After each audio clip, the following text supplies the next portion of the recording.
Well, hey, I'm here with Irv Mills, and Irv, you do something which is very impressive to me. You keep a record of everything you read, and Um, you post it to the C-Rome group on MeWe. I do that, yes. Actually, I posted on my blog, uh, The Easiest Person to Fool.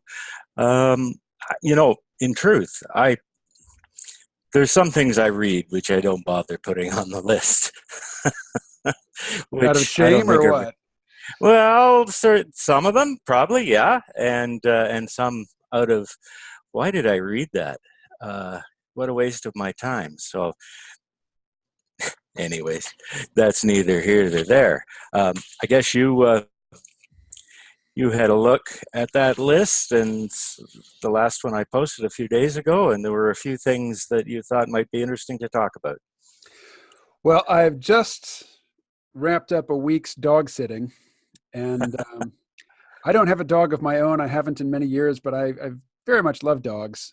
But different breeds are different stories. So I was dog sitting for a rat terrier, and I would never, never own a rat terrier.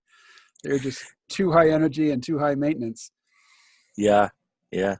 Well, I too love dogs, and I've had dogs since um, I was a little kid, and I have one now. He's a part husky, and he's 15 years old. So when he was much younger, yeah, I guess he was about a year when we got him. He was yeah, high energy too, but he slowed down quite a bit Yeah, now, and that 15's long in the tooth for a big it, dog. it sure is. It sure is. The vet is amazed every time we take him for a checkup that he's still around. Yeah. Um, But when I came back home from my week with the high maintenance, high energy dog and collapsed into my easy chair, soon I had a very comfortable, very easygoing three-legged cat curling up, on my stomach. And the relationship with the cat is just so normal and natural and easy for me. And I get irritated when people describe the relationship of humans and their domestic pets as a relationship of slavery or domination, and particularly when they use the word slavery. And I mostly hear this from vegans, and I noticed that there was a lot of vegan talking points in the Guardian article that you had posted, in that list of things that you had read. Uh, what was it about that article that really captivated you or piqued your interest? well, I guess the title, yeah, should we stop keeping pets? That's what caught my eye. Um, and to be honest, I can see that from one angle, and that is the cost of keeping pets is it seems to me higher these days than it used to be. Um, of course, when I was growing up on the farm, if a dog got sick, uh, his life ended quickly. The dog, And my parents' dog, the family dog when I was born, and she was in the family before I was. Her mother and all of her siblings except one had been shot by my uncle. Just that was, in Arkansas on the farm. That was that was how you controlled the number of dogs. There was no notion of spaying or neutering. If you, there were, your dog got pregnant again too soon, and there were too many puppies around and no homes for them, you shot them, and that was the yeah, humane thing to do because the alternative was just to let them go out and be feral and live really short, miserable lives. exactly. Well, we always had the female dogs fixed, neutered. Um, can't remember having a male dogs, but I presume we would have done the same thing with them. But we had a dog that we got when I was about 8 years old, and I was around 15 years old when it got to the point where it couldn't get up anymore. And Dad come to me one day and said, "I think you better take that dog out behind the barn and put it down because it's obviously in a lot of pain and it can't even get up on its own anymore." So this had I'd been really close to that dog, but I went and got the 22 rifle we use for uh, trying to keep the groundhog population down, and took the dog out behind the barn and put it down. Uh, and I don't know, that this didn't like permanently scar me or anything, but it left me with a pretty clear idea that you have a responsibility to a pet when it gets to that age. And if there's nothing to be done, then you have to end its life.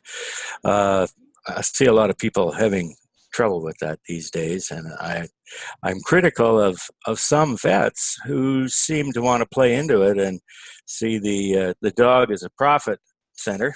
Right. And shame you into spending thousands of dollars to extend its life a very short period and with no quality of life. Exactly. Yeah. That So bothers me. we're not really touching on the arguments from the Guardian article, which, was No, I was thinking we should get to that. Their arguments were entirely different, and yes, as you say, largely placed on based on the thinking that I encounter from vegans, which is that dogs are people, pets are people, uh, and I strongly disagree with that. Uh, they're not people. Animals in general aren't people. Although I'll grant you, maybe for at least some of the primates, and maybe dolphins and whales, maybe even elephants. I've been reading recently that they are intelligent enough that perhaps yes, we should not treat them as property. But the thing that I think that I kept seeing in that article was comments to the effect that the such and such a pet obviously has emotions, Mhm. and maybe what seem like human emotions, and therefore then there's this huge leap which I don't follow. Therefore, it must be human. Uh, all mammals have emotions and some degree of intelligence, but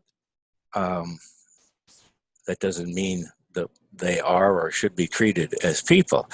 Of course, I'll grant you, and you've done a video on YouTube about do dogs? What was it?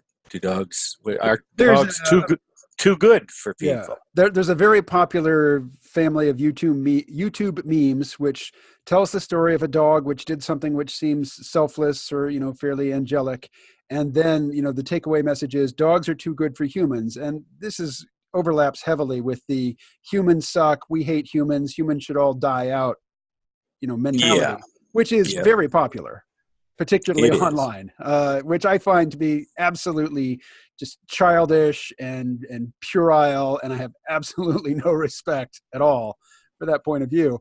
And I noticed that the mentality in this Guardian article was skirting the edge there, It really basically was. saying dogs and cats have complex emotional states, therefore they are deserving of respect. And then here's the big leap: therefore we should have nothing to do with them ever. That there Yeah. is no ethical interaction between human beings and non-human animals is the vegan position, which I think is absurd, particularly with dogs, because we are co-evolved with dogs. They're a cooperative hunting species. We were a cooperative hunting species. We shared an environment.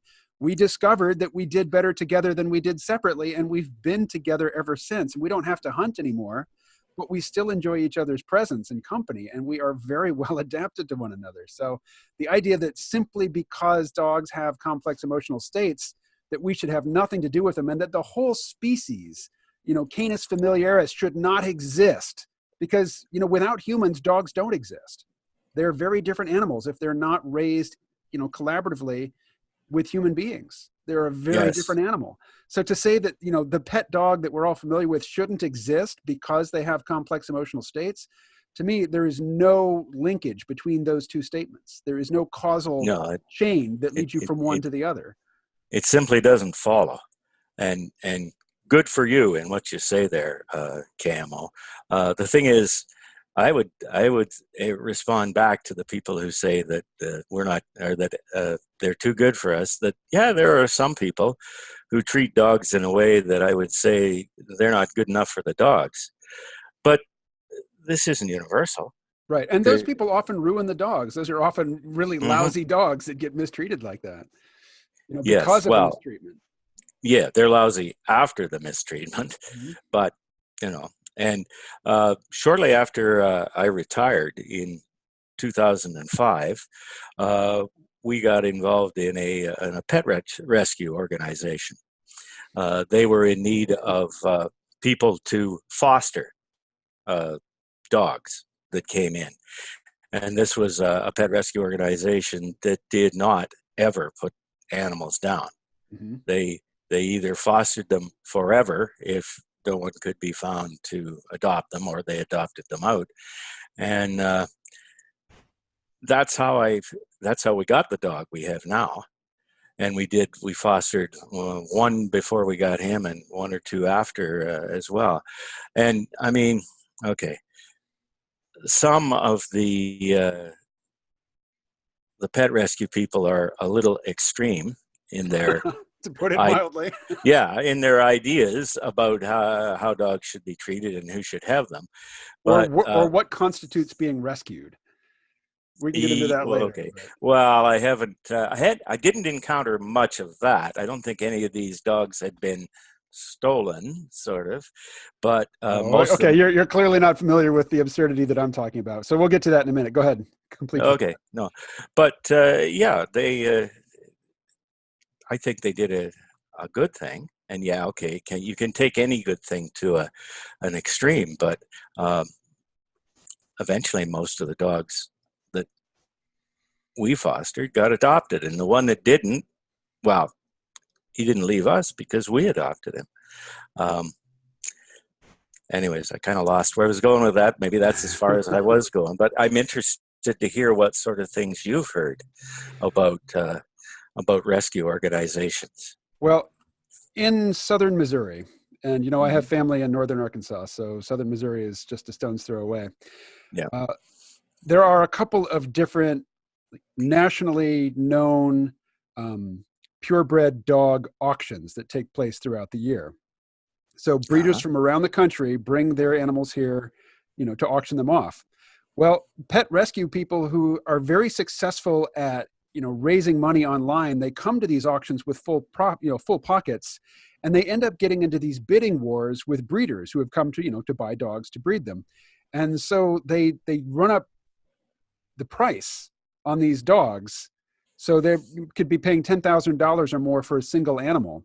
The money is coming from people who have had their heartstrings tugged on, and said, oh, yes, I want to rescue animals from bad conditions. I don't think any of those people were thinking, oh, I want you to take my money and go to an auction and, have a bidding battle with breeders to, basically support demand for more dogs. I mean, the more these dogs sell for at auction, the more financial motivation breeders have to overbreed and create more of them. So that Yeah. seems like the ultimate absurdity to me. Now, on the other Uh, hand, I'm from the South, and I know that in the South, people take a very different attitude to animal welfare, and it is very common, to just take a dog that you don't want out into the countryside, kick it out of the car, and drive away. And shelters in the Northeast, where I am, are full of dogs who have been taken from shelters in the South and transported north by the whole dog rescue network. So yes. they're That doing would. good work on that level, but Yes. they take it to absurd extremes, which arguably make the problem they're trying to address worse. Yeah. That I think the rescue organization I was involved with was actually getting dogs from the States, come and taking them across the border, which I can't imagine the amount of paperwork there might be involved in, but they were, yeah, the kind of thing you're talking about. And I live in a little town out in the country uh, here in southern Ontario, and yes, people do come to this area from the city and drop dogs off, Mm-hmm. which appalls me. But a lot of the dogs that end up being rescued around here, that's where they're coming from, is they've been caught by the local dog catcher, or some individuals caught them and taken them to the local vet. And the lady who runs this rescue organization has contacts with all these people. And rather than put a dog down if it hasn't been claimed in a few days, they call her, and she finds a place to foster it and eventually to adopt it out. And, I think that's a great way to get a dog. You have to understand that as a result of this experience, the dog may have some personality traits that are less than optimal, but yeah, they usually come around. And an interesting thing, there's a non-trivial fee involved in adopting one of these rescue dogs. Yes, And part of that fee is you get it pays for a training course that you and the dog go to at some point. And we went to that, and I was very impressed with the lady who was giving it. It was her style of training animals was superior, in my opinion. I've seen sort of three different ways that people train dogs. One is with cruelty, you might say. Punishment. Punishment, exactly. When they do something wrong, they get punished. And that may, to some extent, work, but it ends up with a pretty strange dog when you're done, I think. And the other approach, which actually my daughter has a dog that she rescued, a little beagle, and they took it for training, and the guy was big into this whole dominance hierarchy thing, which you might think would work, but from what I've seen, not really the way to go if that's all you're relying on. And the way the lady we trained with, it was positive reinforcement. When the dog does something good, you reward it. And did she use a clicker? Yeah, Yeah, she did. That's ideal. For people who don't know what I'm talking about, a clicker is just a little piece of metal that you hold in your hand, and you can squeeze it and it makes a little clicking sound. And the dog knows from experience that when it hears a click, it's entitled to a treat, but it allows the trainer to really finely tune the timing of the reinforcement. So when the dog is doing something you want, you click. The dog associates the click with the food, even though you're not delivering the food in that instant. The dog is still taking it as positive reinforcement, and you can be really selective and precise in shaping a dog's behavior that way. It takes amazing patience and experience to get good at that, though. I've tried. It's not easy. Yeah, well, I think we took our dog at a time when he was prime for training, and he caught on real quick.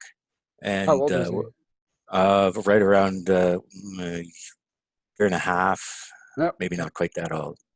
And he caught on real quick and went from being a real nuisance to being a pretty good dog. This was your husky? Yeah. He still got away a lot. Huskies are like that. They like to go Huskies for a run. they're very athletic dogs. They're a high input dog, particularly when they're young. Yeah, he could jump he had to run in our backyard, but unfortunately he could jump a 6-foot fence and go for a run. He had a tag on his collar with our number on it, and there's a lot of dog people in this town, or people who are friendly to dogs, and we used to get called regularly by people who had caught him. He came, nosing around their place, and they would catch him, and we get a call. I think we have your dog here, and we come and get him and bring him home. But as I say, he hasn't done that in a while because he's too old for that sort of energetic entertainment. Anyways, the other thing that I might have to offer to this conversation, branching out a little from pets into farm animals, other domesticated animals, because there I see and hear from vegans a lot of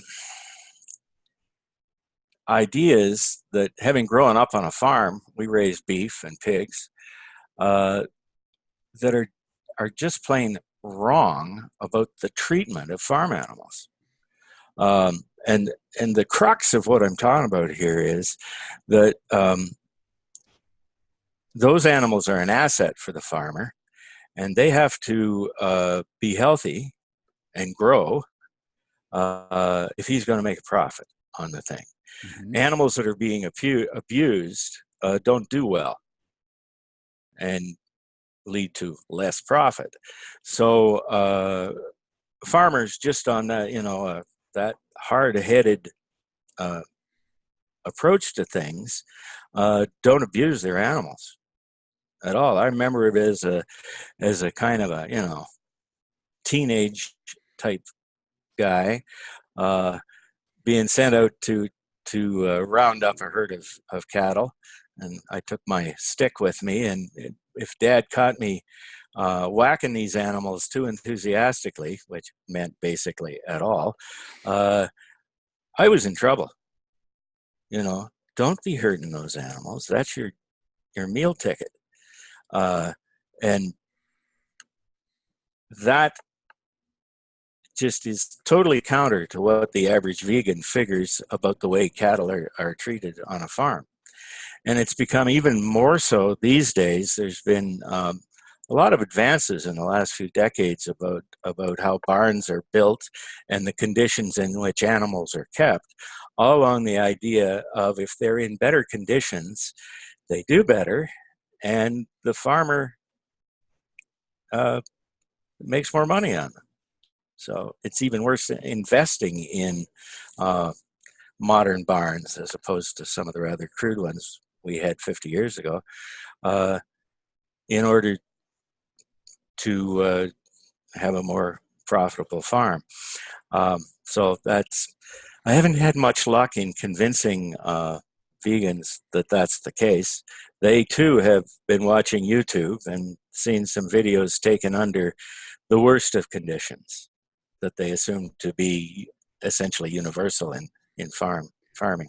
Well, full disclosure, my mother is a cattle farmer. Mm-hmm. She, to this day, like, she wrote to me the day before yesterday to tell me about the birth of a new calf. I get those emails all the time. Yeah. Here's where the vegans are right. In the US, at least, most cows start off their life in a pasture, nursing from their mother. The mother is grazing freely. It's a pretty bucolic and pretty nice setup, but then the cows that are going to, who are not just going to stay on the farm and continue to have calves every year, they get taken to auction and sold, where they get, congregated. They get compacted into these CAFOs, a confined animal feeding operation. And the CAFO, where, the young cows who spent the first part of their life in pretty nice conditions are now jammed together in very, industrial situations. It's pretty miserable. And from that point on, their job is just to eat corn and get fat and, basically get slaughtered before the corn diet, which is not suited to them, kills them.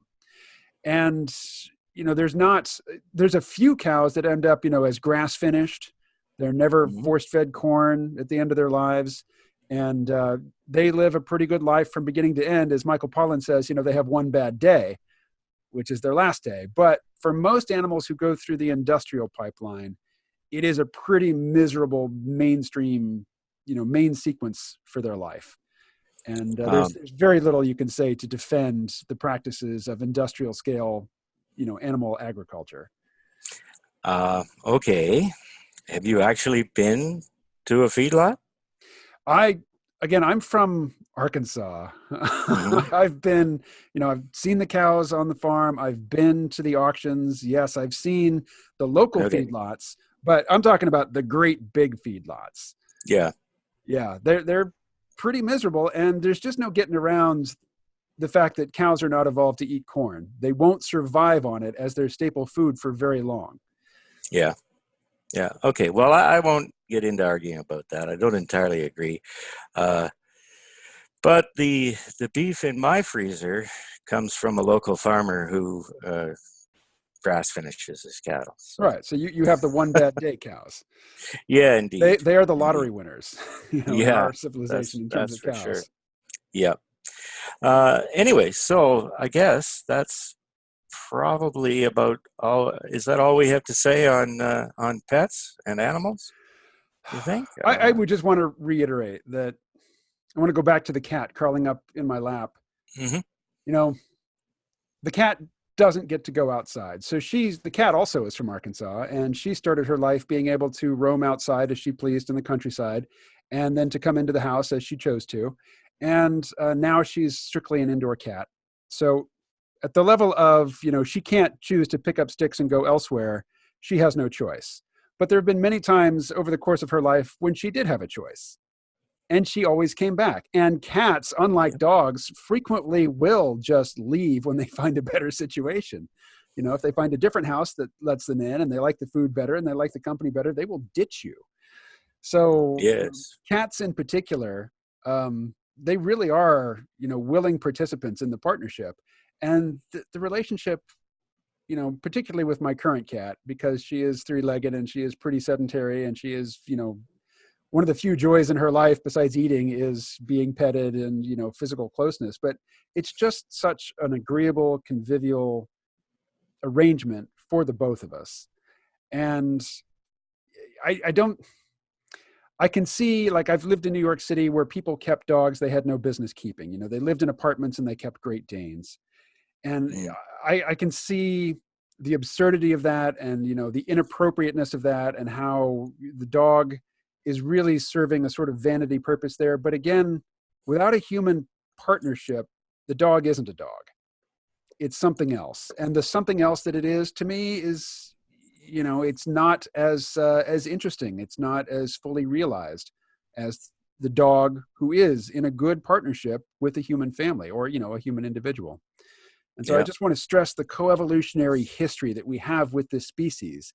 And the idea that we have no business interacting with this species, it just flies in the face of the actual evolutionary relationship, which is formed over tens of thousands of years.